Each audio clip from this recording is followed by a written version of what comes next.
కాళీ అయితే సత్యని కిడ్నాప్ చేయించింది ఆ క్రిష్ అని నిరూపించి సత్యని అయితే కాళీ వదిలిపెట్టేస్తాడు. వదిలిపెట్టేస్తే సత్య అయితే వీధిన పడి పిచ్చిదానిలా అలా నడుచుకుంటూ వచ్చేస్తుంది. ఇక బట్టలు అయితే అక్కడక్కడ చిరిగిపోయి ఉంటాయి.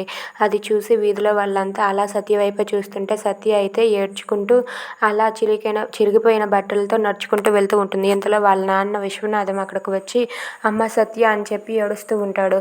అది చూసి చుట్టుపక్కల ఉన్న వాళ్ళంతా పాఠాలు చెప్పే మాస్టరే ఇప్పుడు తన కూతుర్ని రోడ్డున బజారుకు వదిలేశాడని చెప్పి అనుకుంటూ ఉంటారు.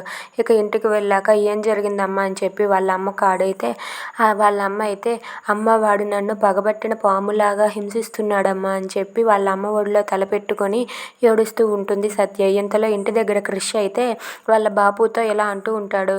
బాపు మీరు వెళ్ళి వియ్యంకులతో మాట్లాడే ఉద్దేశం మీకు లేదా అని చెప్పి అంటే నేను వెళ్ళి మాట్లాడేదేంటి, నేను వెళ్ళి మాట్లాడను అని చెప్పి అంటూ ఉంటాడు. తప్పు చేసింది నువ్వు, ఆ తప్పుని నేను మళ్ళీ తప్పు చేస్తానా, ఈ పెళ్లి జరగడానికి వీల్లేదని చెప్పి అంటూ ఉంటాడు.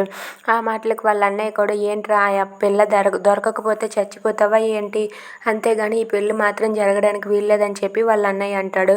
ఇదంతా విన్న క్రిష్ అయితే చచ్చిపోతాను నేను, నాకు మాత్రం ఆ సత్యనే కావాలి, సత్య లేకపోతే నేను చచ్చిపోతాను అని క్రిష్ సూసైడ్ చేసుకుంటాడు. If you like this video please like, share and subscribe.